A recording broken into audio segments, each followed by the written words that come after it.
Invité sur RTL le samedi 5 avril 2025 pour promouvoir son nouveau livre intitulé Showtime, Laurence Boccolini a révélé souffrir d'attaques de panique depuis de nombreuses années. Powered by Audio, écoutez cet article.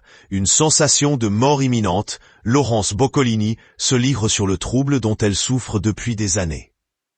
Elle a récemment évoqué ses problèmes de santé. Il y a quelques jours, Laurence Boccolini dévoilait souffrir d'une tumeur extrêmement rare. Le 28 mars 2025, elle indiquait à nos confrères de Télé 7 jours être atteinte d'un paragangliome intratympanique. Concrètement, il s'agit là d'une tumeur inopérable installée dans une zone qu'on ne peut atteindre sous peine de toucher la déglutition, la voix ou de paralyser les muscles de mon visage ou de l'épaule. Pour se soigner, l'animatrice de Money Drop, le maillon faible ou encore Mot de passe n'a donc pas d'autre choix que d'avoir recours à la radiothérapie.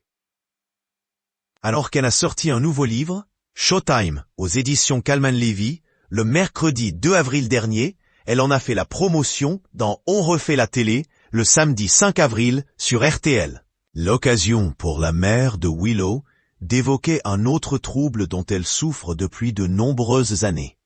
Je ne savais plus où j'habitais. Cette grosse crise de Laurence Boccolini, alors qu'elle se confie dans son livre sur sa maladie, sa carrière professionnelle ou encore son rôle de maman, Laurence Boccolini y évoque également sa santé mentale.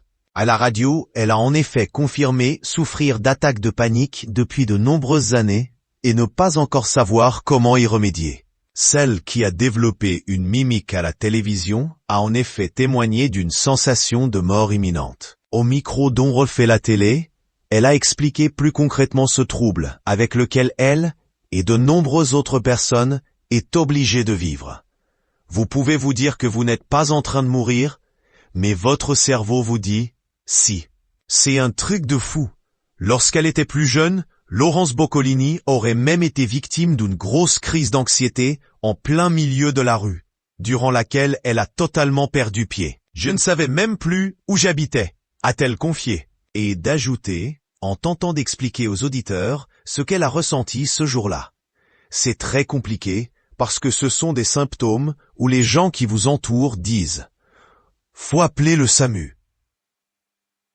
Parfois, le SAMU arrive et il n'y a rien du tout.